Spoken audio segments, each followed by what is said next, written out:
Clash of Minds mempersembahkan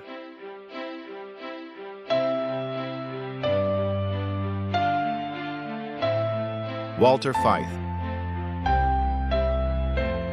Martin Smith, Martin Luther tahun 1517, Konsili Trent tahun 1545, Luca Para tahun 1798, Kebangunan Besar Rohani tahun 1844, Encyclical Rerum Novarum tahun 1891. Konsili Vatikan II tahun 1962.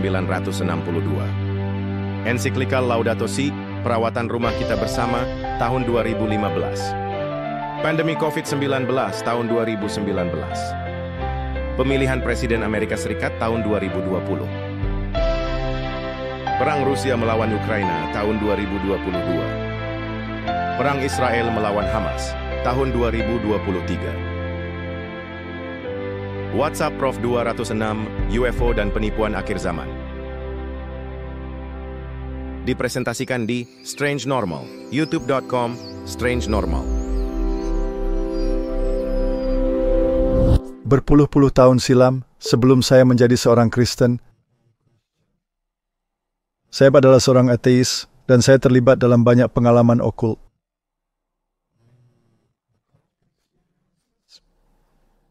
Dan ayah mertua saya sangat aktif dalam pergerakan zaman baru.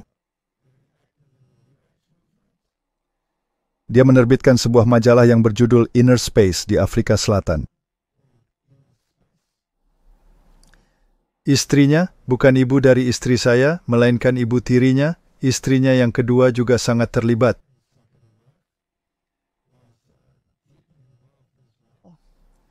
Dia akan bertindak sebagai cenayang.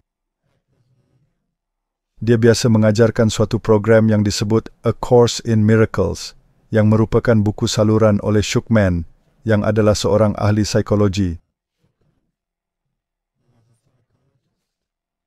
Dan dalam serial ini, dalam pelajaran-pelajaran yang akan Anda tampilkan, Anda bisa menjadi sama seperti Kristus. Dan itulah sebabnya disebut Course in Miracles. Apapun yang Kristus lakukan, Anda bisa melakukannya juga. Karena kita semua adalah Kristus dalam falsafah itu. Anda menjadi Allah. Dia juga menjadi cenayang dalam satu pengertian. Dia akan memiliki hubungan dan pertemuan dengan entitas roh yang biasa menampakkan diri kepadanya.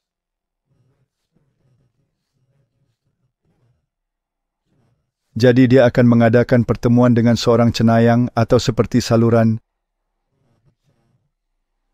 Dan saya juga melalui kegiatan ayah mertua saya terpapar kepada saluran Afrika.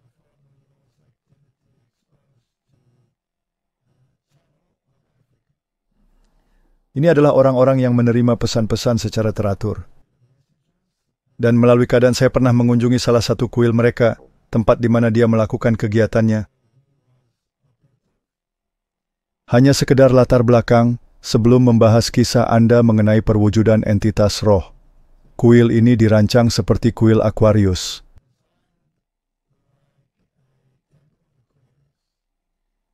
Dengan adanya podium seperti pengkhotbah Roston, lalu adanya tanda Aquarius dan mikrofon yang diturunkan dari atap, dan daftar tamunya akan termasuk para menteri dalam ranah lingkup publik, seperti para menteri dalam pemerintahan. Menteri ini, menteri itu, tokoh-tokoh keagamaan dan dunia sport. Benarkah? Ya, dunia sport sangat terwakili dan tentunya dunia medis. Jadi adanya sesi yang teratur dan menerima instruksi-instruksi. Dan entitas roh ini akan hadir dan berbicara kepada orang-orang. Dan ada juga diskusi-diskusi mengenai UFO. Dan orang-orang yang terkait kepada UFO. Dan di wilayah Cape, di mana kegiatan ini sangat utama, terdapat gunung yang khusus. Dan gunung ini sangat terkenal bagi banyak kegiatan UFO.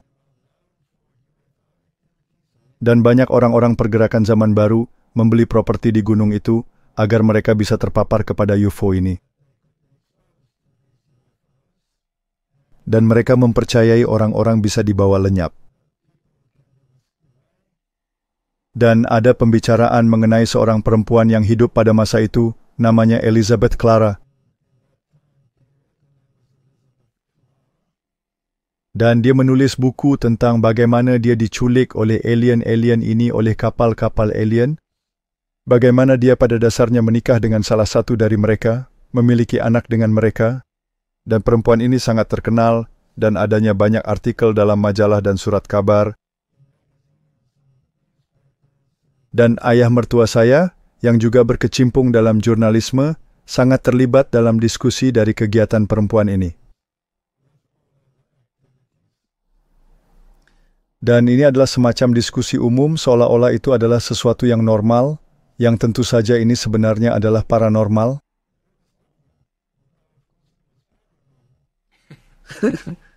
Sekarang sejauh yang saya ketahui, saya berbicara dengan saluran ini secara pribadi. Mereka benar-benar menunjukkan kepada saya surat komunikasi dengan pejabat tinggi pemerintah. Saya bicara mengenai Perdana Menteri dan Presiden dunia, jadi kita tidak sedang membicarakan hal-hal yang tidak penting. Dan mereka menunjukkan surat-surat kepada saya, dan mereka jelas mengira saya telah diinisiasi ke dalam lingkup pemikiran tersebut, meskipun sebenarnya tidak. Saya sebenarnya pada tahap itu sudah keluar. Tetapi sebelum terjadinya diskusi dengan orang-orang ini, sebelum saya menjadi seorang Kristen,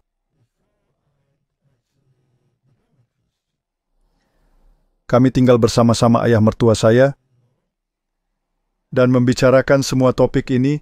Saya dan istri saya pergi ke sebuah restoran yang berhadapan dengan lautan. Jadi adanya pemandangan indah laut dari restoran ini. Dan ketika kami sedang duduk di sana, adanya kemunculan 2 pesawat di atas lautan. Dan saya melihatnya dengan mata saya sendiri, demikian juga istri saya. Dan orang-orang lain yang ada di dalam restoran. Restoran ini memiliki jendela kaca yang sangat besar, menghadap ke lautan. Kami berlari menuju jendela dan melihat 2 benda ini yang terbang dan berputar-putar di atas lautan. Dan bentuknya seperti UFO, objek berbentuk cakram bundar. Dan benda-benda itu terlihat sekitar beberapa menit dan melakukan pergerakan ke kiri, ke kanan, ke atas, ke bawah. Dan kemudian ada 2 jet Mirage dari pihak militer menderu dan terbang di atas lautan. Dan itu adalah pertunjukan yang berlangsung lama. Saya tidak tahu berapa lama tepatnya berlangsung. Mungkin 8 menit, 10 menit di suatu tempat di sekitar sana. Pesawat Mirage ini datang dan benda itu naik. Dan pesawat Mirage itu akan menyusulnya. Dan tentunya pesawat Mirage ini memerlukan jarak luas untuk bisa berbelok. Dan UFO ini mengecoh mereka. Terbang ke atas dengan kecepatan luar biasa. Dan teknologi kita tidak bisa menyamai mereka. Dan peristiwa kejar-mengejar ini berlangsung sekitar 8 menit hingga 10 menit. Dan UFO itu melesat pergi dengan kecepatan yang sangat luar biasa dan menghilang. Sedangkan pesawat Mirage kembali berputar dan kembali ke pangkalannya. Jadi saya melihat kejadian itu dengan mata saya sendiri. Dan tentu saja orang-orang mulai berspekulasi dan bertanya-tanya, apa ini? Tentunya anggapan mereka adalah benda asing tak dikenal. Dan hal yang menarik dengan apa yang disebut pengalaman dengan hal yang tak dikenal ini sering dikaitkan dengan dunia okult.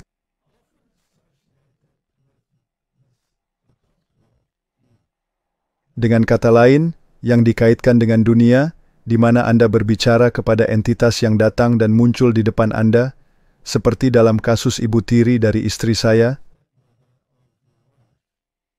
Dan pengalaman-pengalaman ini terus berlangsung selama beberapa saat, dan bahkan kami pergi mengunjungi gunung ini. Dan berbicara kepada orang-orang yang terlibat dalam pengalaman itu, dan mereka melihat penampakan secara teratur. Ini menjadi tempat terkenal untuk melihat hal-hal ini, dan kadang-kadang dimuat dalam surat kabar mengenai penampakan ini, penampakan itu. Tetapi sama seperti sekarang, hanya pembahasan saja, tidak lebih dari itu. Dan hal yang menarik, adanya laporan-laporan yang saya dengar, yaitu ketika entitas-entitas ini muncul, dan Anda mendekati mereka, maka adanya kegiatan hipnotis.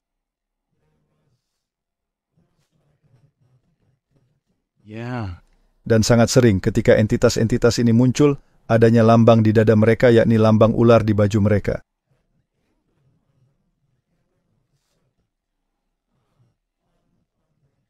Dan yang jelas, mereka berpakaian seperti yang kita bayangkan, alien makhluk luar angkasa yang berpakaian ketat seperti tokoh-tokoh dalam film Star Wars. Jadi yang disajikan sangat mirip dengan apa yang Anda bayangkan.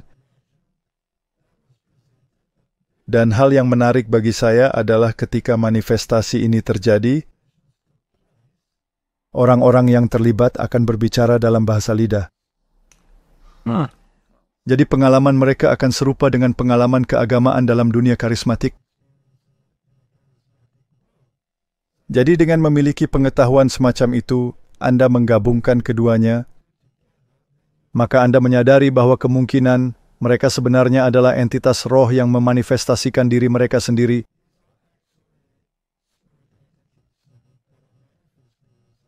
Nah, hal ini terjadi kepada diri kami 38 tahun silam. Nah, ketika saya menjadi seorang Kristen, saya berpindah dari pekerjaan saya di kota ke sebuah peternakan. Kami baru saja berpindah ke daerah pedesaan ini di wilayah Afrika Selatan. Dan adanya sepasang suami istri pendeta muda yang datang mengunjungi kami. Dan secara tiba-tiba, ketika kami sedang duduk di ruang tamu, adanya cahaya yang sangat cemerlang mulai mengelilingi rumah kami. Lalu kami berlari ke jendela dan melihat benda yang melesat di langit dengan cahaya cemerlang. Kami memandang hal ini beberapa saat dan saya berkata, "Wah, ini kegiatan roh-roh jahat," meskipun orang lain berkata ini adalah kegiatan UFO. Dan keesokan harinya, para petani melaporkan bahwa benda-benda tadi telah mendarat di tempat yang ada bekas-bekas hangus terbakar. Jelas, dari jenis kaki atau sesuatu yang datang turun, dan saya menyadari bahwa ini adalah manifestasi roh-roh jahat. Saya percaya itu adalah manifestasi roh-roh jahat. Dan Anda tahu bahwa Alice A. Bailey mengatakan bahwa hierarki zaman baru adalah para tuan. Dan jika Anda melihat para tuan-tuan ini, mereka semua menyerupai gambaran yang kita miliki tentang Yesus. Dan bahwa mereka akan menyatakan diri mereka pada tahun 2025.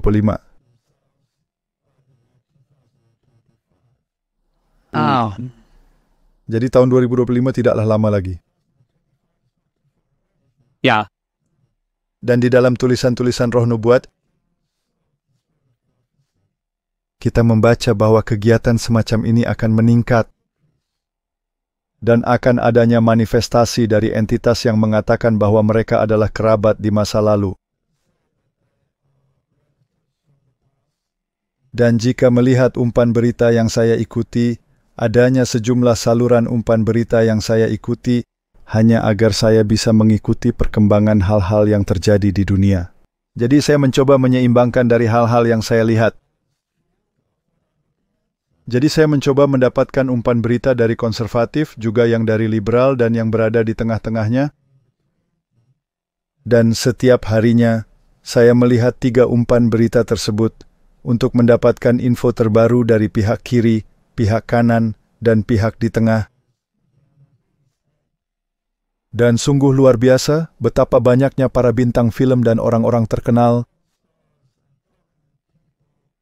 mulai membicarakan manifestasi-manifestasi ini. Hari ini, ketika saya melihat salah satu umpan berita yang menyatakan bahwa istri orang ini telah meninggal dunia, dan manifestasi ini terjadi di dalam rumahnya, dan orang ini senantiasa dalam komunikasi. Radio akan menyala dengan sendirinya, demikian juga CD dan memainkan lagu-lagu kesukaannya, bisa mati sendiri, bisa menyala sendiri lagi. Nah, saya tahu dari mana itu berasal karena saya pernah mengalami hal itu dalam kehidupan saya. Kami mengalami banyak manifestasi roh-roh jahat ketika kami masih berada di dunia yang mendalami dunia okult, dan beberapa di antaranya tidaklah menyenangkan. Orang-orang tahu kisah pertobatan saya dan melihat adanya kegiatan roh-roh jahat menakutkan yang terjadi. Jadi hal-hal ini bukanlah hal yang asing bagi saya. Dan saya mencoba menaruhnya dalam gambaran nubuatan ke arah mana kita menuju. Ke arah mana dunia ini sedang bergerak. Dan menurut kitab suci, akan adanya undang-undang keagamaan yang bersifat keagamaan yang memaksakan dogma-dogma tertentu dan seterusnya. Dan supaya hal itu bisa berlangsung, orang-orang mesti mempercayai sesuatu.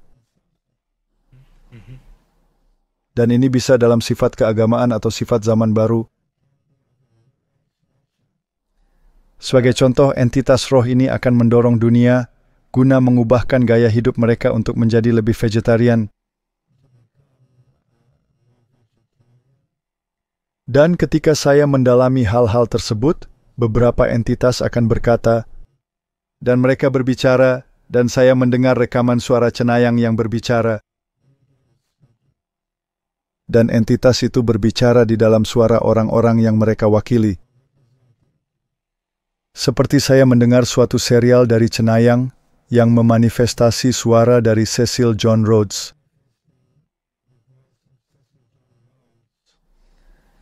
Dan cara bagaimana dia berbicara, dan di mana posisi dia dalam tampuk kekuasaan, berapa tinggi jabatannya, dan berapa banyak informasi yang didapatkan, dan berbicara mengenai orang-orang yang saya sayangi. Dan dia berbicara dalam gaya yang memikat guna menarik Anda.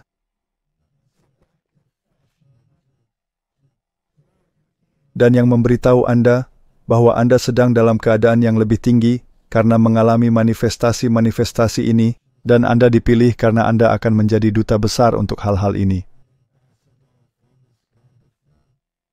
Dan bahwa Anda mesti mengurangi konsumsi produk hewan agar memiliki pikiran yang lebih jernih untuk bisa berkomunikasi dengan entitas-entitas ini. Jadi Anda melihat adanya peniruan total dari kebenaran. Adanya kebenaran dan unsur-unsur kebenaran, tetapi yang didasarkan atas dasar yang salah. Dan saya meyakini manifestasi ini akan semakin sering, dan untuk setiap cara berpikir, pasti adanya hal tertentu. Jadi bagi mereka yang meyakini bahwa Anda adalah produk dari bintang-bintang, dan bahwa Anda adalah ciptaan mulia, suatu eksperimen oleh makhluk luar angkasa yang menanam benih di bumi ini, dan ketika mereka sudah matang secara rohani untuk masuk ke tahap berikutnya, seperti yang mereka bicarakan ke dalam tampuk kekuasaan, maka mereka akan memanifestasi dan menarik Anda ke posisi yang lebih tinggi ini. Ini adalah untuk mimpi zaman baru. Jadi untuk menjawab pertanyaan Anda secara tegas, saya meyakini manifestasi roh-roh jahat. Saya meyakini keterampilan yang bersifat ilusi, sama seperti implan hipnotis, yang Anda lihat, yang mungkin tidak nyata, yang mungkin tidak adanya kendaraan bertenaga jenis apapun.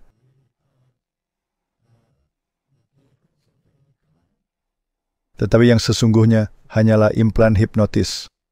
Dan memang adanya paham spiritualisme yang akan datang, seperti dikatakan dalam buku Kemenangan Akhir, di mana dunia belum siap menerimanya. Jika boleh, saya ingin menunjukkan inilah yang memulai semua ini. Ini sebuah klip dari Roger Morneau, mari kita saksikan. Dalam kenyataannya, Roger, Anda dipilih oleh kuasa tinggi, roh-roh setan-setan, untuk menjadi bagian dari kelompok manusia mereka dengan hak istimewa. Dia katakan, kami adalah kaum elit. Kami mengetahui kebenaran sejati mengenai Tuhan dan para malaikatnya. Dan para imam memberitahu kami, bisakah Anda lebih menceritakan hal yang sangat menarik ini? Dataran gandum untuk memanen banyak orang di bumi ke dalam panggilannya, tepat sebelum penutupan pertentangan besar antara kekuatan baik dan jahat. Dan dia berkata, ini akan dilakukan dalam cara yang unik. Dataran luas ini, orang-orang akan memakannya. karena dikatakan roh-roh iblis akan menyatakan diri mereka sebagai penghuni planet-planet yang jauh di galaksi. Yang datang ke planet bumi memperingatkan akan adanya ancaman pemusnahan bumi, kecuali ada hal yang dilakukan dengan semestinya untuk menghindarinya. Ini adalah penipuan besar yang akan datang di akhir zaman. Saya mendalami topik ini selama berminggu-minggu, dan hal yang Anda tadi sebutkan mengenai perkawinan. Saya baru saja mewawancarai seseorang yang sungguh-sungguh mempercayai hal ini, dari Profesor Atlantis dari Selatan.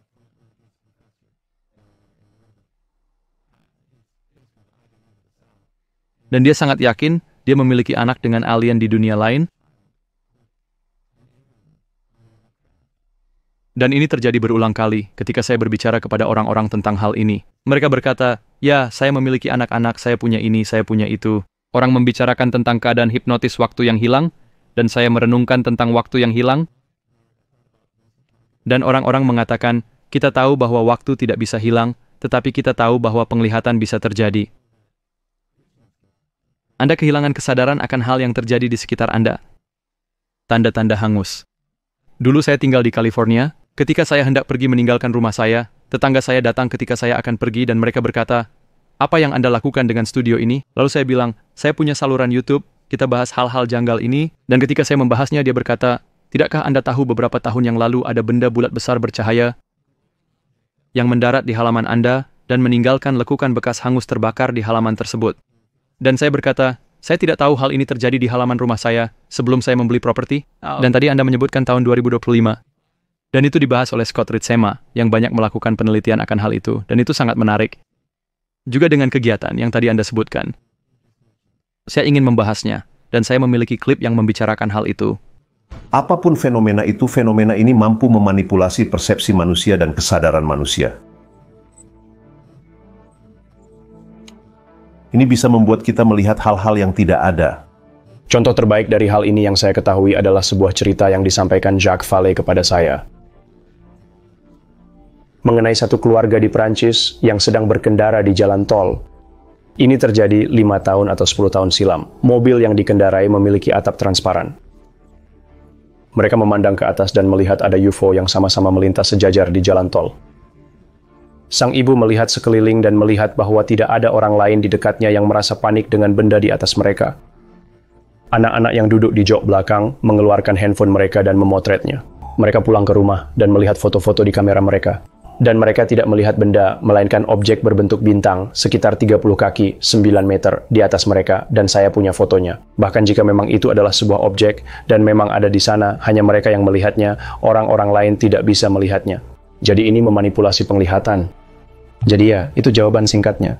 Ketika ini saya pelajari, saya menyadari mereka tidak hanya dapat memanipulasi, tapi pada dasarnya ini adalah memberikan penglihatan kepada orang-orang ini. Benar.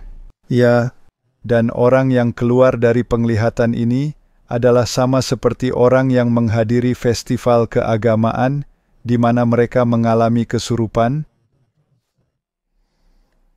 dan sangat sering mereka tidak bisa mengingat detailnya, dan sangat sering adanya konotasi seksual yang dikaitkan dengan hal itu.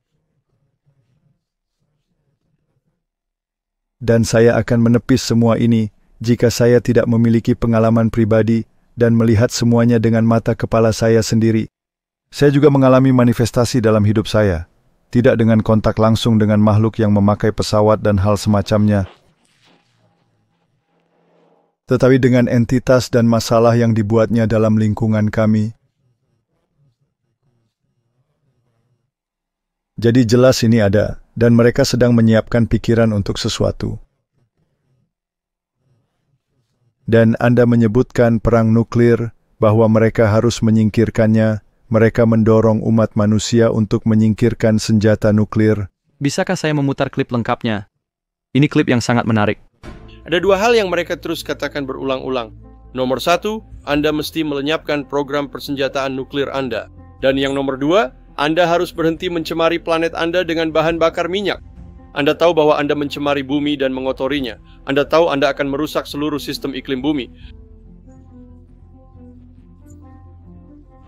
Dan pada tahapan itu, hal mengenai perang nuklir sangat menjadi hal utama, tetapi bukan mengenai iklim, dampak dari produk minyak. Tetapi sebagai contoh, Jika sekiranya umat manusia dibiarkan begitu saja, mereka akan membinasakan dirinya sendiri. Jadi makhluk-makhluk ini menyatakan dirinya guna mencegah umat manusia membinasakan dirinya sendiri? Tetapi jika umat manusia tidak tumbuh ke titik di mana mereka dapat melampaui aspek mentah dari keberadaan mereka, maka mereka mungkin benar-benar membiarkan umat manusia menghancurkan dirinya sendiri. Jadi pentinglah bagi kita untuk berkembang kepada zaman yang mereka sebut zaman Aquarius. Dan itu sangat lazim di tahun 1960-an dan tahun 1970-an. Itulah sebabnya mereka membuat lagu-lagu zaman Aquarius. Benar? Dan itu memang menarik, karena di awal pembahasan, Anda menyebutkan mengenai tulisan-tulisan saluran yang menyebutkan hal-hal ini. Buku ini disebut The Law of One, adalah bahan mentah, mereka menyebutnya dalam kata ra'ah. Dan hal menarik mengenai hal ini, saya memiliki grup beranggota sekitar 100 orang dalam topik ini, yang membantu saya melakukan riset. Mereka secara sukarela dan mereka melakukan pekerjaan yang luar biasa. Salah satu dari mereka, Aaron, menemukan hal yang sangat menarik dari Book One. Coba dengarkan ini dan beritahu saya apa pendapat Anda.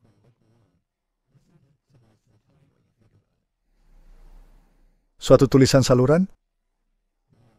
Pertanyaan, apakah Anda bisa menceritakan asal mula 10 perintah Allah? Era, asal mula dari hukum ini, mengikuti hukum entitas negatif. Pertanyaan, apakah ini dilakukan oleh kelompok Orion? Era, ini benar. Pertanyaan, apa tujuan mereka dalam melakukan hal ini? Ra, tujuan dari kelompok Orion, seperti yang sudah disebutkan, adalah penaklukan dan memperbudak. Pertanyaan, tidaklah mungkin suatu entitas benar-benar menyadari dari pengetahuan dari Law One yang pernah berkata, janganlah kamu. Apakah ini benar? Era, ya benar.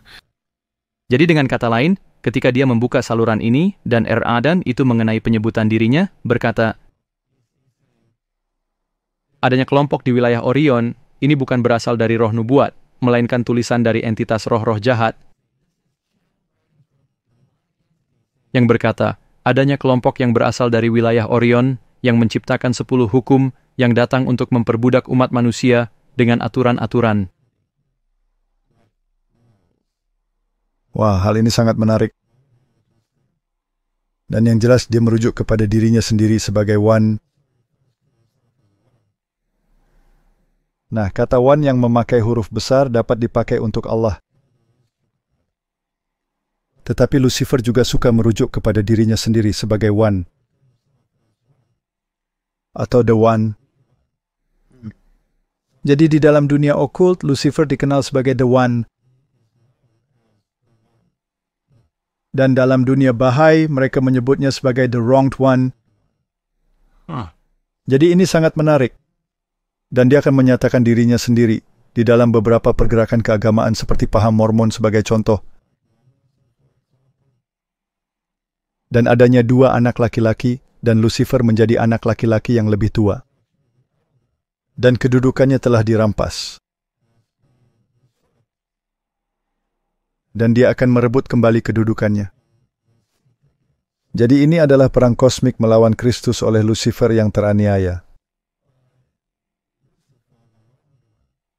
Saya tidak mengatakan ini ada dalam paham Mormon, melainkan dalam dunia okult. Lucifer menjadi pembawa terang sejati. Dan kita tahu bahwa peperangannya adalah menentang hukum Allah. Sedangkan hukum Lucifer adalah, lakukanlah apa yang kau kehendaki, itulah yang menjadi keseluruhan hukum. Kita juga mengetahui dari tulisan roh nubuat, bahwa ketika Kristus datang kedua kalinya, dia akan muncul dari gugusan bintang Orion, yaitu gugus bintang yang bisa dilihat di belahan bumi utara dan belahan bumi selatan. Dan hal yang menarik secara sains ketika Alkitab berkata, siapakah yang dapat melepaskan sabuk Orion? Ayub 38:31. Itu adalah gugusan bintang yang bergerak terpisah. Dan sabuk bergerak terpisah dengan kecepatan luar biasa. Dan ada hal yang diduga adanya nebula di Orion,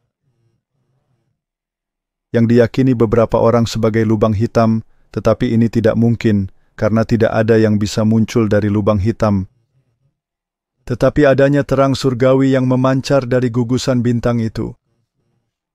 yang diyakini oleh beberapa orang bahwa sesungguhnya itu terang dari sebuah kota, yaitu kota Allah.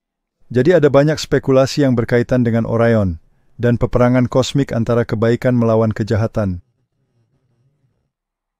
Jadi ketika Wan yang satu ini berkata bahwa perbudakan akan datang dari sana, ini secara langsung bertentangan kepada Allah yang datang dari tempat itu. Jika Anda membaca tulisan Roh Nubuat, di sana dikatakan bahwa setan menyebut para malaikat sebagai budak-budak yang tertipu. Menjadi budak apa? Budak kepada hukum. Jadi Lucifer percaya bahwa hukum Allah dipaksakan secara tidak adil kepada makhluk-makhluk bermoral yang seharusnya dapat membuat pilihan-pilihan moral mereka sendiri. Jadi ketika Anda membaca kitab Kejadian, adanya 3 dusta yang setan sajikan kepada Hawa. Salah satunya ialah, engkau akan mengetahui hal yang baik dan hal yang jahat. Itu artinya Anda tidak memerlukan standar dari luar dirimu untuk memberitahu Anda apa hal yang baik dan apa hal yang jahat. Anda tidak memerlukan standar dari luar untuk memberitahu Anda apa yang benar dan apa yang salah. Anda adalah makhluk bermoral tinggi. Anda adalah Tuhan bagi diri Anda sendiri. Oleh karena itu Anda tidak tunduk pada standar moral oleh siapapun. Anda bebas dari itu. Jadi kepatuhan apapun kepada hukum jelas dalam cara berpikirnya adalah suatu perbudakan.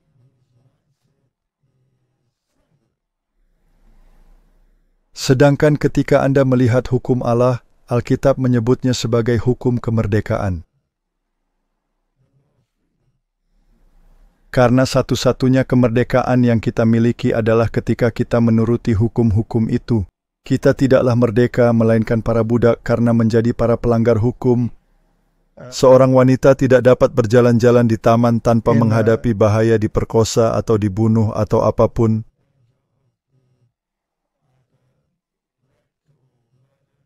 Dia tidak memiliki kebebasan untuk berjalan karena seseorang mengatakan bahwa Anda tidak harus menuruti hukum, seperti jangan kamu membunuh, jangan kamu berbuat ini, jangan kamu berbuat itu, jangan kamu berdusta. Jadi ketika Anda melihat hukum sebagai hal yang membatasi kebebasan Anda, maka itu artinya Anda memiliki pikiran yang keliru. Karena justru hanya hukum itulah yang bisa menjamin kemerdekaan Anda. Tepat sekali. Semua hal-hal ini telah meningkat ke tahap selanjutnya baru-baru ini. Telah adanya pembuat podcast pemerintah yang mengajak dan berkata, kita akan membicarakan hal ini, karena belum cukup dibicarakan dalam pemerintahan kita. Kita tak bisa libatkan orang-orang pemerintahan kita untuk ini, karena mereka adalah orang-orang Kristen. Kata mereka, orang-orang Kristen tidak mau membahas mengenai UFO, karena itu bersifat roh jahat. Dan mereka membuat keputusan dalam pemerintahan Anda, yang mana kita memiliki pemisahan antara gereja dan negara yang seharusnya di sini di Amerika Serikat. Jadi mereka memakai alasan itu, untuk membawa orang-orang turut serta. Ini adalah saluran resmi Departemen Pertahanan Amerika yang berkata, hentikan melihat UFO karena bersifat roh jahat. Dia memberitahu saya agar menghentikan penelitian akan hal ini. Dan saya menjawab, baik Pak, ini bisa dilakukan. Tetapi saya bertanya, mengapa? Dan mereka berkata, Anda sudah mengetahuinya. Dia bertanya pada saya, apakah Anda membaca Alkitab Anda akhir-akhir ini? Dan saya berkata, ya Pak, saya rasa saya tahu apa yang dikatakannya. Mau dibawa kemana ini? Dia berkata, hal-hal ini bersifat roh jahat. Dan kita tidak mesti menelitinya. Dan satu hal yang telah terjadi, adanya pejabat pemerintah yang datang dan mengatakan mereka sedang mencari seseorang dengan nama Akhir Bledsoe. Maka Chris Bledsoe dan anaknya lelaki, Ryan Bledsoe, yang dulunya seorang Kristen, mereka telah mengalami serangkaian pengalaman bermakna dengan hal-hal ini. Lebih dari hal yang dipahami orang-orang lain, itulah sebabnya pemerintah sangat tertarik kepada mereka. Mereka mengatakan, kami melihat hal-hal ini terbang di atmosfer kita. Tetapi kita tidak bisa menelitinya, karena mereka tidak datang kepada kita. Tetapi alien itu datang kepada keluarga ini. Mengapa? Saya akan menunjukkan kesaksian dari Chris Bledsoe tentang hal ini. Beritahu saya apa pendapatmu. Jadi saya berbicara kepada langit dan berkata, sudah selesai. Saya tidak akan berbicara lagi mengenai Anda. Jangan datang mendekat, jangan datang ke rumah. Ini sudah selesai. Itu hal yang saya lakukan. Lalu saya pergi ke tempat tidur saya jam 3 pagi. Lalu saya mendengar suara laki-laki, bangunlah. Suaranya sangat keras, bagaikan guntur. Ini membangunkan saya dari tidur nyenyak saya. Saya melompat turun dari tempat tidur, lalu duduk dan melihat-lihat di sekitarnya. Siapa yang ada di sini? Bisa saja istri saya. Tetapi ini suara laki-laki dan keras seperti guntur. Ini sangat menakutkan saya. Saya langsung melihat jam saya. Jam meja tua. Itu jam yang saya pakai. Sekarang kita memakai jam telepon selular. Saya melihat jam menunjukkan pukul 3 pagi. Dan saya bisa melihat gerakan di kamar saya. Dan itu terlihat seperti sosok-sosok bayangan yang biasa kami lihat. Mereka ada di tempat tidur, di kaki tempat tidur saya, sosok-sosok bayangan ini. Dan apa yang mereka lakukan saya tidak tahu. Mereka membuat saya seperti kesurupan di tempat saya berdiri. Saya bangun dari tempat tidur. Saya hanya mengenakan pakaian dalam. Kemudian saya mengenakan celana jeans, celana panjang, kemeja, sepatu, dan saya berjalan keluar dari pintu belakang mengikuti mereka. Dan segera setelah saya menutup pintu, saya mengalami hantaman angin keras.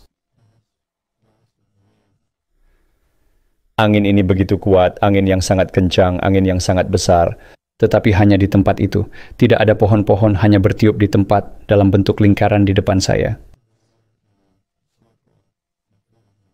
Dan saya jatuh terlentang, dan saat saya jatuh saya bisa melihat seperti adanya banteng seberat 680 kg, seperti lembu, keluar dari lubang itu dan menindih saya.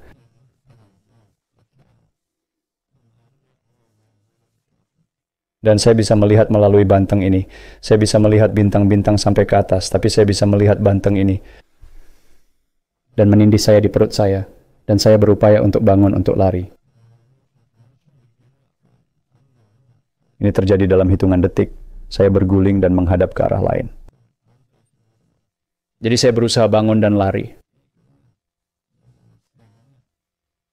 Dan secara tiba-tiba lembu itu tidak ada lagi. Digantikan oleh seorang perempuan. Yang sungguh cantik tiada taranya. Dia memancarkan terang yang berwarna putih kebiru-biruan. Dan perempuan ini mengenakan baju putih yang berkelap-kelip dan bajunya melambai-lambai.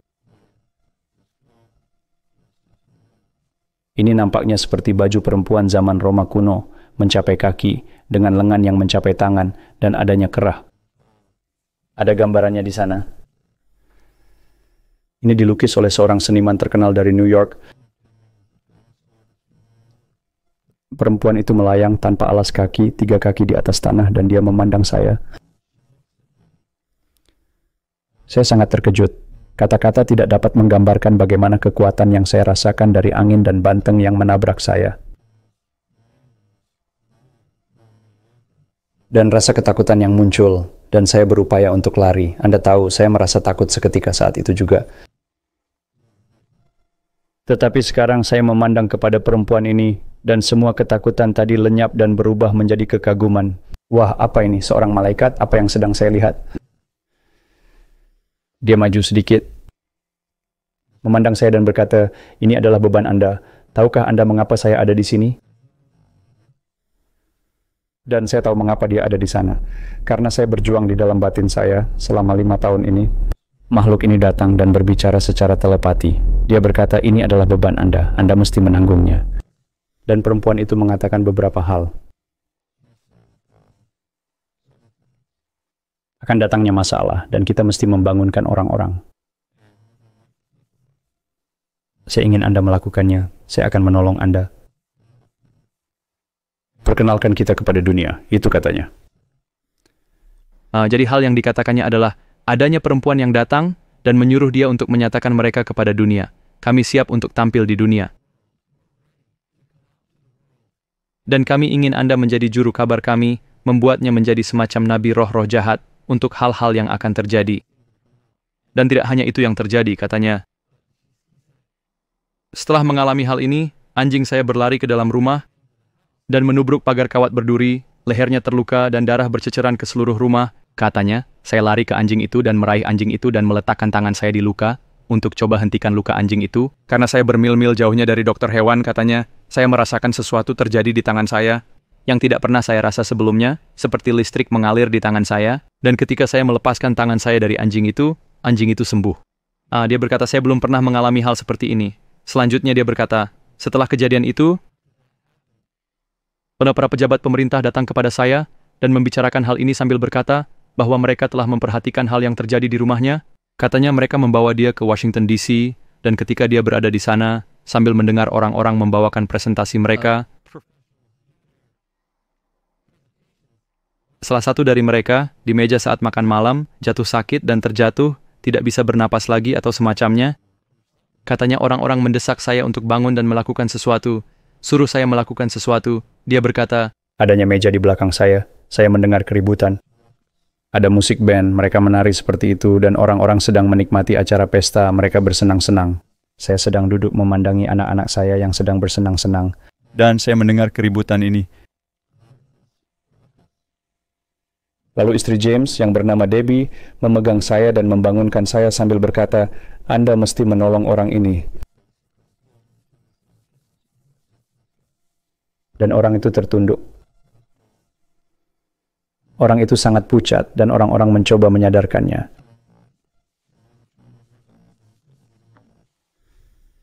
Dan saya dibawa kepada orang itu dan meletakkan tangan saya ke bahunya. Dan dengan segera orang itu tersadar dan menarik nafas panjang. Dan orang-orang memandang saya sambil berkata, wah, Anda telah menyelamatkan orang ini. ini sungguh-sungguh menakutkan mendengar berjam-jam podcast akan hal yang terjadi kepada keluarga ini. Dan bahkan anak perempuan termuda di dalam keluarga ini berkata, karena semua pengalaman ini, dengan ayah saya melihat makhluk ini, dia berkata, rumah yang kami tempati ini sekarang menjadi rumah angker. Adanya hal-hal yang terjadi di malam hari, ada sesuatu yang terjadi di dapur. Dia berkata, ini sungguh menakutkan. Jenis pengalaman lain apakah yang terjadi? Kamu bisa bercerita. Apapun yang dapat Anda pikirkan, kami melihat benda-benda melompat dari meja tanpa disentuh, benda-benda yang bergerak dengan sendirinya, melihat sosok bayangan disentuh, seperti yang Anda pikirkan tentang rumah angker, tapi itu adalah bagian dari cara kami menjelaskannya. Semua bersifat spiritual karena ini sungguh bisa bermanifestasi dengan cara apapun yang diinginkannya. Hal-hal ini tak terbatas seperti yang dipikirkan orang, hanya mengenai alien dan UFO. Kami jelas melihat bola-bola setiap malam juga, kami melihat hal-hal di rumah yang Anda anggap seperti hantu, tapi itu semua adalah hal yang sama. Nah, saya sendiri juga memiliki pengalaman okultisme. Dan pernah mengalami saat-saat ketika saya dicekik oleh kekuatan iblis. Saya dapat merasakan benda-benda didorong-dorong, dilempar-lempar. Saya pernah mengalami benda-benda dilempar di sekeliling rumah kami. Peralatan makan dilempar, dihancurkan di seluruh rumah saya. Saya memiliki pengalaman yang luar biasa. Jika ada yang ingin tahu lebih banyak, silahkan mereka lihat kesaksian-kesaksian saya. Dan Hathor adalah dewi orang-orang Mesir. Dan dia dikaitkan dengan ukiran sapi, dia digambarkan sebagai yang meminum langsung dari sapi.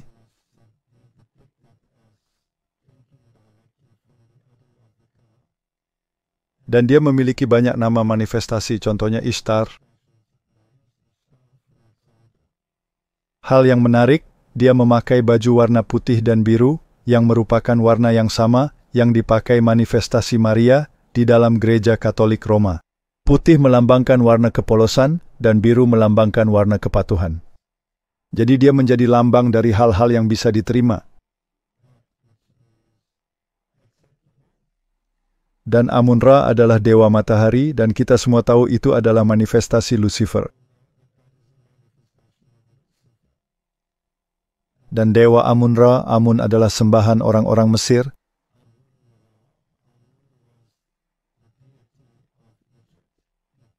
Dia adalah dewa matahari dari kisah Semiramis dan Nimrod dan kisah-kisah serupa. Dan adanya tahapan dalam Mesirologi yang mungkin dikaitkan dengan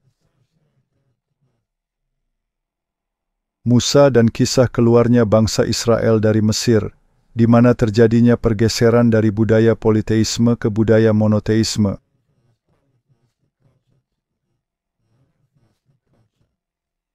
Dan Tutankhamun, itu dari Tutankhamun, Tutankhamun, di mana kata Ankh berarti tanda-tanda kehidupan. Amun adalah dewa, jadi Amun adalah dewa yang memberikan kehidupan. Itulah arti dari Tutankhamun. Tetapi dia mengubah namanya ke Tutankhaten. Jadi dia menjadi Tutankhaten, dan istrinya juga mengubah namanya menjadi Aten, Jadi dia menjadi Ankhesen Patem.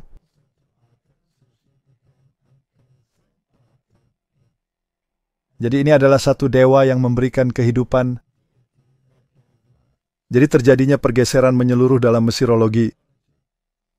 Dan terjadinya sejumlah orang yang mati, dan mereka memaksa mereka kembali kepada budaya politeisme.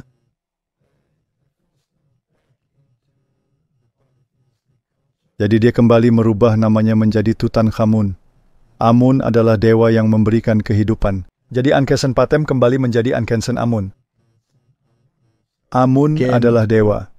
Jadi hal yang kita bicarakan ialah agama peniruan yang adalah penyembahan matahari, yang adalah penyembahan Lucifer. Dan adanya tanduk dari sapi, dan di dalamnya ada pancaran matahari. Jadi pancaran matahari itu digambarkan sebagai di dalam tanduk, seperti di dalam rahim. Dan itu menyatakan kelahiran dewa matahari. Ini kembali ke masa Nimrod, yang dibunuh karena kegiatannya. Kemungkinan dia dijatuhi hukuman mati, yang kemudian dilahirkan kembali melalui Semiramis. Dan ini menjadi kultus sistem keagamaan dari bapa, ibu, dan anak yang banyak didapatkan di dalam paham Katolik Roma. Adanya bapa, ibu, dan anak. Dan ini adalah sistem kuno dari penyembahan matahari. Dan memiliki banyak manifestasi di sepanjang zaman. Jadi namanya berubah ketika Anda melihat budaya Yunani. Demikian juga di dalam budaya Roma. Dan mereka kembali mengubahnya ketika ada di dalam budaya Kristen dengan memberi nama-nama dan entitas berbeda, tetapi tetap dewa yang sama. Jadi pada dasarnya mereka adalah para penyembah Lucifer. Dan itulah sebabnya ketika Anda mengalami hal-hal ini sebelum menjadi seorang Kristen, Anda mendatangkan pengusir setan.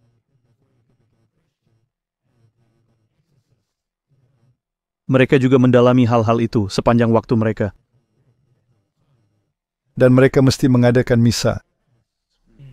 Di dalam kisah yang saya alami, imam Katolik datang dan mengadakan misa di rumah saya untuk menghilangkan kegiatan roh-roh jahat di dalam rumah saya.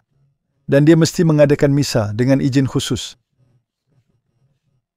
Dan misa ini tentu saja mengenai hosti bundar, yang secara tradisional ditaruh di dalam wadah, yang berbentuk tanduk setengah lingkaran, dan juga menggunakan bulan, yaitu bulan sabit.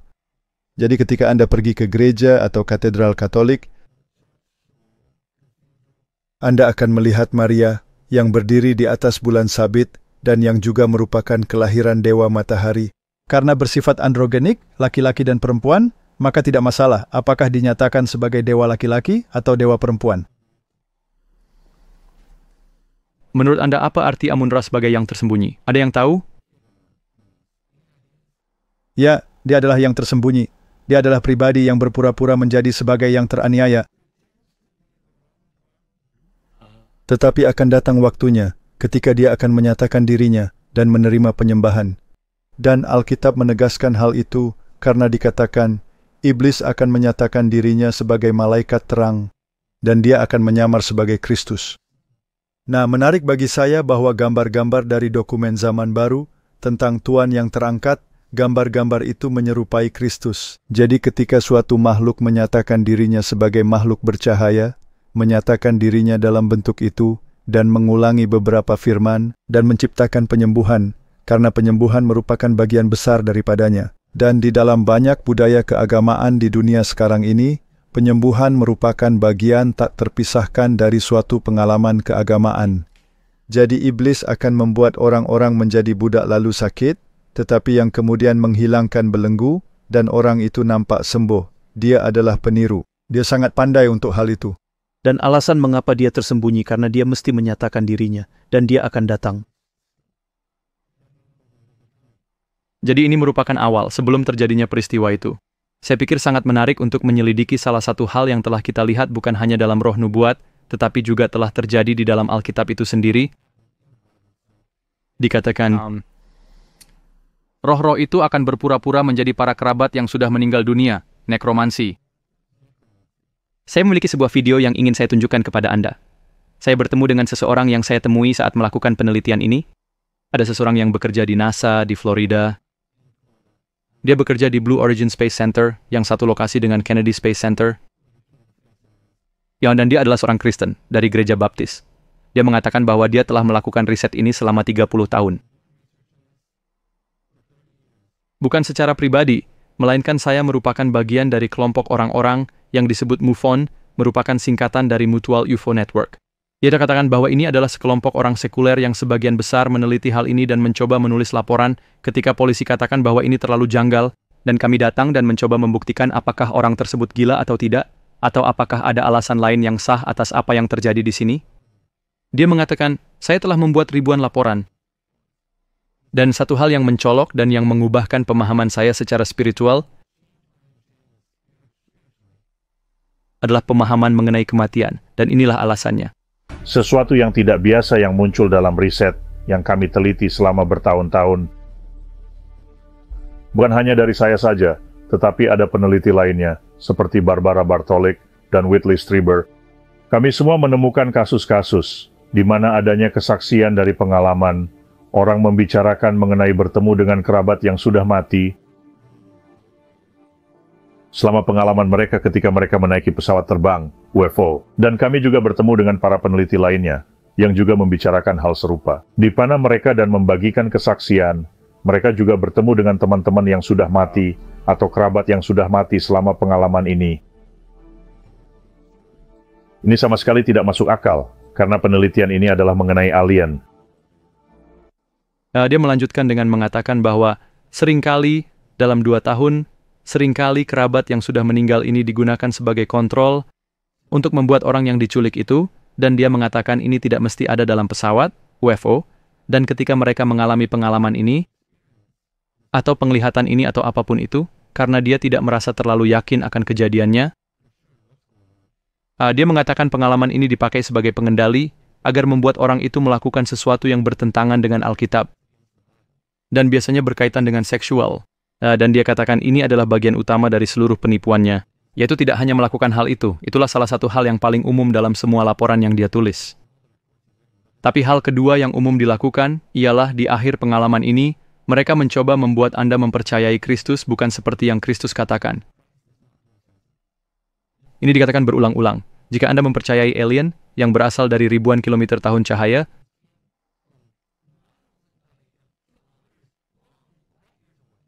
dan datang untuk memberitahu Anda, Kristus bukanlah seperti yang Kristus katakan, saya tidak mempercayainya. Nah, jika Anda mempelajari Alkitab, maka Anda tahu bahwa orang mati tidak tahu apa-apa. Dan setan adalah ahli dalam meyakinkan umat manusia bahwa orang mati tahu segala sesuatunya. Dan juga menarik bahwa orang paling jahat sekalipun sering menempati posisi tertinggi di dalam kehidupan setelah kematian. Jadi ketika saya masih ada dalam dunia okult, saya sering mendengar pesan-pesan dari saluran, seperti dari Adolf Hitler. Dan dia akan menempati posisi yang lebih tinggi di alam lain seperti Yesus Kristus. Jadi bahwa orang paling jahat sekalipun akan ditinggikan bahkan melebihi Kristus, ini adalah hal yang aneh. Dan dia akan menyatakan dirinya sebagai kerabat yang sudah mati.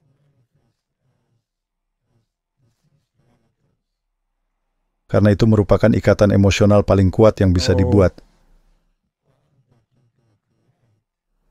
Nah, jika Anda mengetahui kitab suci dan mempercayai kitab suci, maka Anda akan memahami bahwa ini bisa menjadi alat yang paling kuat yang bisa dipakai iblis.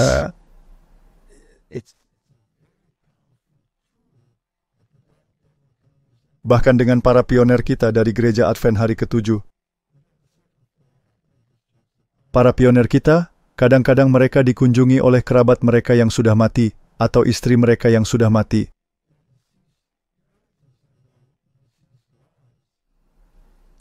Dan mereka mengetahui mengenai keadaan orang mati, dan mereka berkata, engkau adalah pendusta.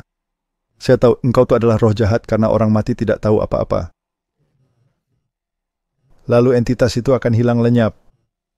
Anda bisa membaca peristiwa itu dalam beberapa kisah dari para pioner kita. Wow. Nah, saya juga mengalami pengalaman dengan orang mati yang sangat bersifat pribadi. Dan jika saya belum menjadi orang Kristen dan tidak memahami hal yang dikatakan Alkitab, akan mungkin Anda bisa meyakinkan saya bahwa ini bukanlah dia. Saya merupakan satu-satunya orang yang duduk di samping ranjang kematian ayah saya ketika ajal menjemputnya. Maka mereka telepon dan berkata bahwa saya harus datang ke rumah sakit. Pada saat itu, saya belum menjadi orang Kristen, saya masih ateis dan masih mendalami paham okultisme. Dan dia sedang sekarat, dan seperti yang terjadi dalam kasus khusus ini, napasnya menjadi semakin pendek dan semakin pendek dan semakin cepat.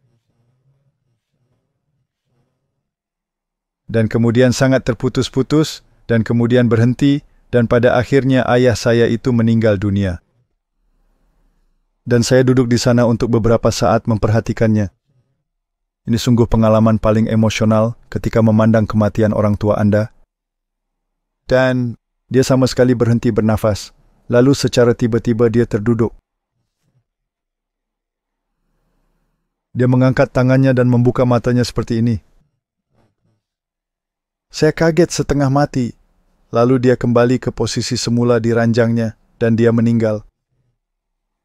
Nah, gambaran itu tidak bisa dihilangkan dari pikiran saya. Ini sungguh suatu hal yang sangat luar biasa. Dan tentunya, kesan pertama saya ialah, ayah saya itu melihat ibu saya, yang juga sudah meninggal. Dia sedang menyapanya.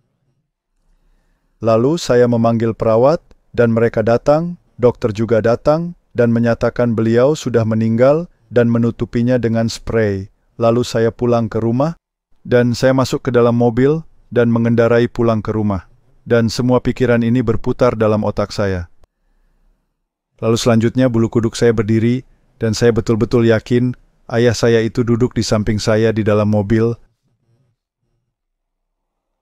Tentunya saya tidak bisa melihatnya. Lalu saya menyetir pulang ke rumah. Tiba di rumah, saya memberitahu istri saya hal yang terjadi. Tentunya ini momen penuh emosional. Ayah saya baru saja meninggal dunia.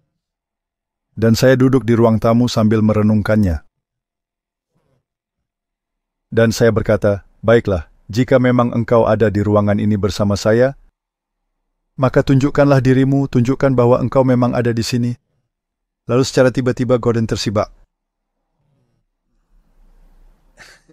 Ini sungguh-sungguh menakutkan. Tidak ada angin, pintu tertutup, tetapi Gordon bergerak seperti itu. Maka saya berkata, baiklah, engkau memang ada di sini. Nah, bisakah Anda mengatakan itu bukan hal nyata? Ini adalah mimpi buruk, benar? Dan ketika Anda melihat di dalam Alkitab, dan Anda menyadari bahwa Anda sedang ditipu dan itu adalah suatu kebohongan, dan itu membuat Anda mempercayai indera Anda, daripada mempercayai firman Allah, Anda mesti menyangkal indera Anda dan menerima firman Allah. Jika Anda menentang iblis, maka dia akan lari dari hadapan Anda. Dia tidak akan bisa menyatakan dirinya. Karena penipuannya telah dibeberkan. Jadi betapa pentingnya agar kita membentengi diri kita dengan firman Allah. Berapa banyak orang dan denominasi Kristen utama yang didorong oleh pengalaman emosional. Dan pengalaman dalam kehidupan setelah kematian itu sangat berkesan. Dan 2 hari lalu, adanya orang yang mengatakan memiliki pengalaman seperti itu. Dan tidak mungkin ada orang yang bisa meyakinkan mereka bahwa itu tidak nyata. Ya, karena mereka melihat seseorang yang meninggal. Atau banyak pengalaman mendekati kematian yang Anda alami, di mana seseorang melihat entitas cahaya, dan Anda berjalan ke arahnya dan Anda diberitahu bahwa Anda tidak boleh kembali. Nah, pengalaman-pengalaman itu, sekarang saya tahu bahwa itu adalah implan hipnotis. Mereka adalah hipnotis seperti penglihatan yang ditanamkan dalam pikiran Anda. Dan dulu, ketika saya masih terlibat dalam pergerakan zaman baru, saya juga mempraktekkan pengalaman keluar dari tubuh. Obis, itulah yang mereka sebutkan.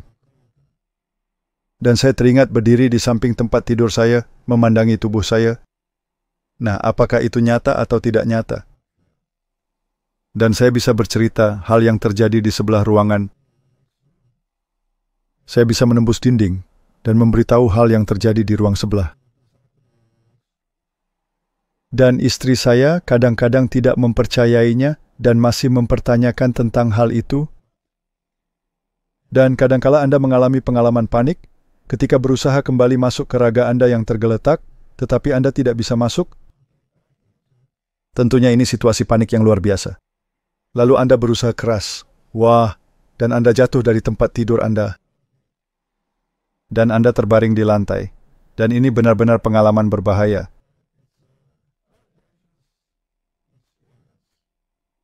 Karena adanya teknik-teknik tertentu yang bisa dipakai untuk mencapai kondisi itu. Dan salah satunya adalah dengan menghentikan aliran oksigen. Jadi Anda berhenti bernafas. Jadi Anda mesti benar-benar bugar untuk bisa melakukannya. Ada orang yang berpuasa dan tidak memakan makanan tertentu agar bisa melakukan hal itu. Dan ketika Anda mengalami hal itu begitu nyata. Nah, apakah memang saya keluar dari tubuh saya, atau adanya jiwa yang lepas dari tubuh saya? Sedangkan Alkitab berkata, manusia itu menjadi jiwa yang hidup. Jadi materi ditambah nafas, yakni metabolisme, membuat Anda menjadi jiwa yang hidup. Anda adalah entitas yang hidup. Iblis mencoba meyakinkan Anda bahwa Anda bukanlah entitas yang hidup, hanya cangkang. Entitas hidup ada di dalam diri Anda. Dan ketika entitas hidup itu keluar, maka itu akan bersifat abadi. Jadi Anda tidak benar-benar diciptakan dan tidak memiliki pencipta. Dan jika Anda tidak memiliki pencipta, maka itu berarti Anda adalah Tuhan. Dan jika Anda Tuhan, Anda menjadi hukum bagi diri Anda sendiri. Anda tidak memerlukan entitas untuk menerapkan sesuatu kepada Anda. Seperti hukum. Jadi apakah pengalaman ini? Apa ini ketika Anda melihat diri Anda sendiri, mengalami serangan panik, berupaya keras, dan dengan memukuli diri sendiri?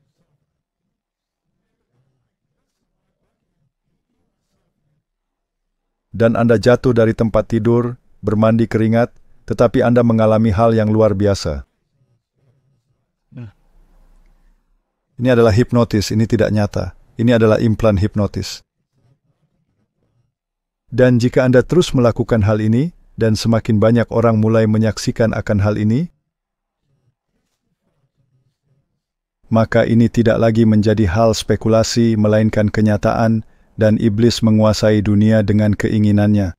Dan iblis bisa memasukkan kisah-kisah yang menjadi kesenangannya, dan mengatakan bahwa Yesus bukanlah seperti yang Yesus katakan. Dan mungkin selanjutnya dia akan mengatakan bahwa dia telah merubah semua hukum.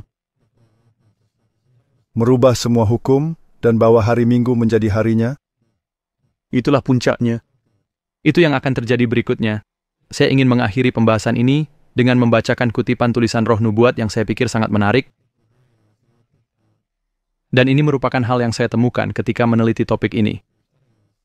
Coba saya cari dulu, karena ada begitu banyak dokumen di sini.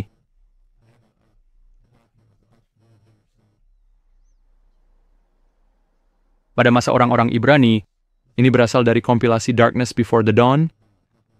Pada masa orang-orang Ibrani, adanya suatu golongan orang yang menyatakan diri mereka, sama seperti kaum spiritualis zaman sekarang, yang mampu mengadakan persekutuan dengan orang-orang mati. Tetapi roh-roh yang disebut sebagai pengunjung dari dunia lain ini dinyatakan oleh Alkitab sebagai roh-roh setan. Ini kutipan menarik bagi saya. Sama seperti yang dikatakan Salomo, tidak ada yang baru di bawah matahari. Maka nampak bagi saya hal yang dikatakan Ellen White di sini. Hal-hal ini yang berasal mula dari zaman orang-orang Ibrani, menyatakan diri mereka sebagai tamu-tamu yang berasal dari dunia lain. Maka akan terjadi lagi penipuan yang sama. Dan saya pikir, ini dugaan saya, bahwa Roger Morneau benar, akan terjadinya penipuan besar yang akan menimpa tentang spiritualitas.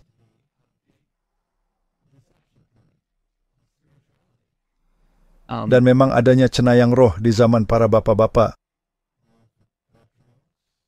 Pada zaman awal kerajaan Israel ketika Raja Saul pergi ke petenung di Endor, dan mereka berbicara kepada entitas ini dengan berhala mereka.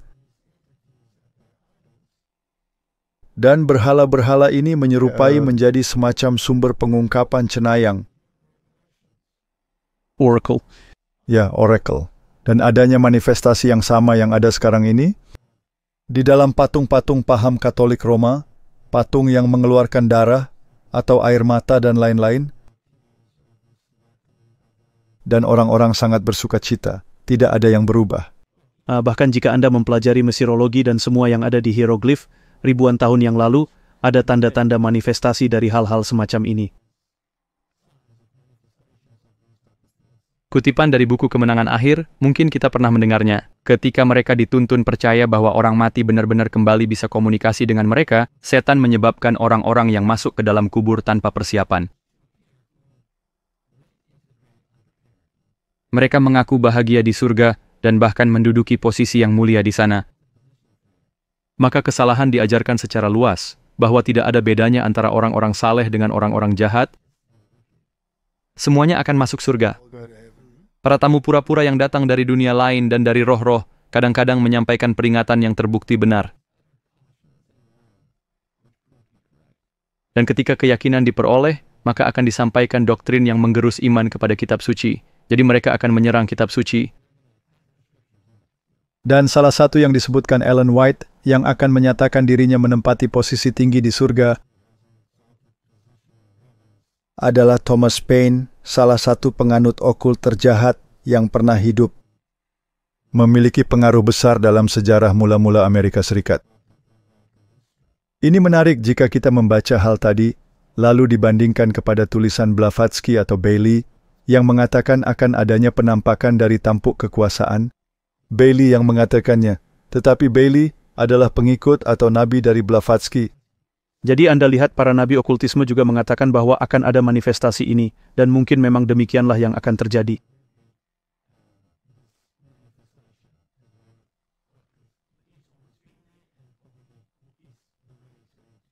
Saya pikir ini akan semakin bertambah-tambah di tahun depan. Saya rasa juga, bahkan ketika saya mempelajari agenda tahun 2025 dan tahun 2027, kita menemukan banyak hal dalam tulisan-tulisan ini. Tapi kutipan terakhir dari buku Darkness Before the Dawn, saya ingin menyampaikan, pemandangan-pemandangan menakutkan dari sifat supranatural akan segera nampak di langit sebagai tanda dan kekuasaan dari pekerjaan roh-roh jahat. Roh-roh setan-setan akan mendatangi raja-raja bumi dan kepada seluruh dunia. Di sini ada dua kelompok, para pemimpin dan kepada rakyat, untuk mengikat mereka dalam penipuan dan mendesak mereka untuk bergabung bersama setan dalam upaya terakhir untuk melawan pemerintahan sorga. Mengapakah agen-agen ini, baik para penguasa maupun rakyatnya, akan sama-sama tertipu? Orang-orang akan muncul dan akan berpura-pura menjadi Kristus sendiri dan menuntut hak gelar dan penyembahan yang menjadi milik penebus dunia. Dan di sini Ellen White mengutip, menyimpulkan dari kitab Wahyu 16:13 yang berbicara mengenai tiga roh yang keluar dari katak, atau roh yang menyerupai katak dan pergi ke seluruh dunia. Dan hal menarik dari ayat itu, yang belum pernah saya baca, atau membacanya tanpa menyadarinya, dikatakan oleh Yohanes, tujuan dari roh-roh ini adalah untuk menggelar angkatan perang bumi untuk berperang,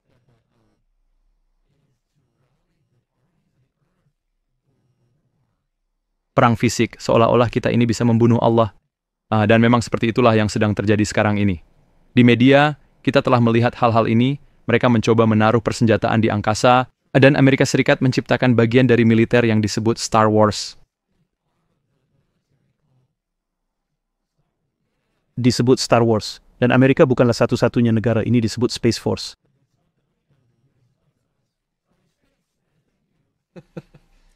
Nah, hal menarik yang ialah pengungkapan dan kepemimpinan roh-roh jahat di dunia telah menjadi hal umum.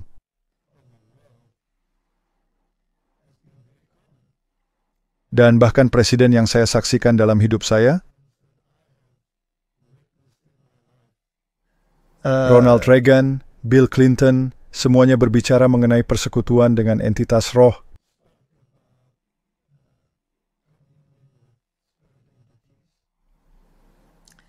Dan mereka memakai tanda-tanda zodiak.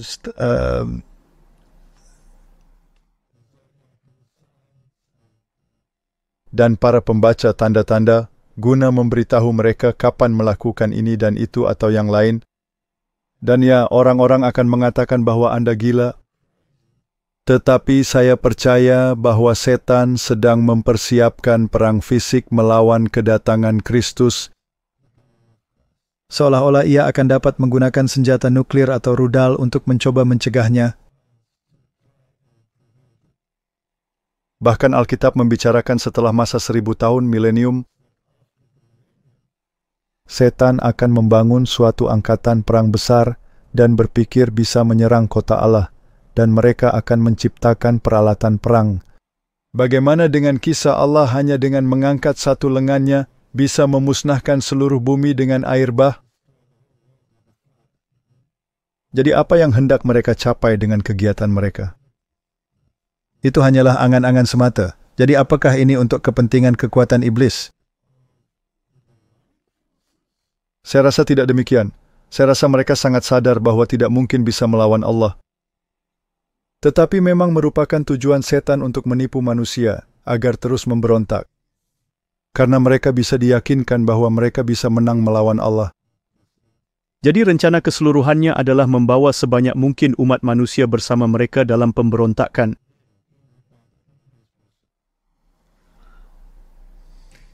Menakjubkan, terima kasih banyak. Sangat menarik bisa membahas topik ini bersama kalian, dan saya sangat menghargai kalian yang mau datang dan melakukan ini. Sama-sama, sangat menyenangkan. Orang-orang mungkin akan mengatakan kita gila, tetapi ini adalah pengalaman saya, dan saya tidak bisa menyangkalnya. Dan untungnya jika Anda telah menerima kebenaran Alkitab dan kebenaran di dalam Kristus,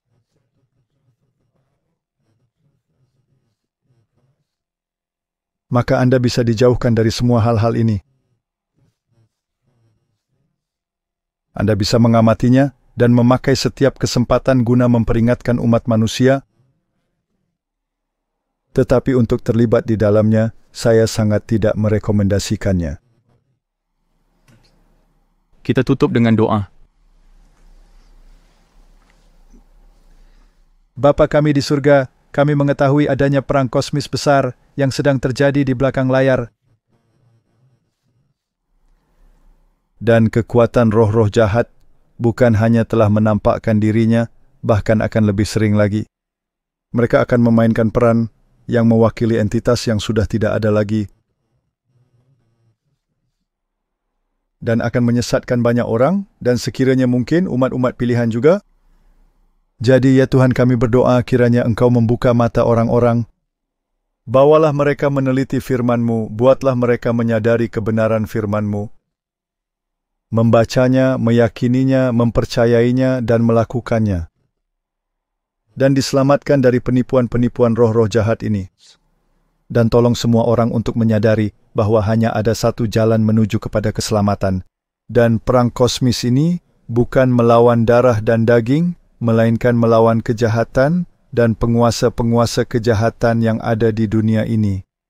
Karena dunia yang baru adalah tanpa dosa, tanpa rasa takut, dan tanpa kematian. Dan kami menanti-nanti entitas itu yang adalah nyata dan bukan berdasarkan ilusi. Terima kasih untuk firman-Mu. Kami memegangnya. Di dalam nama Yesus, kami sudah berdoa. Amin. Strange normal.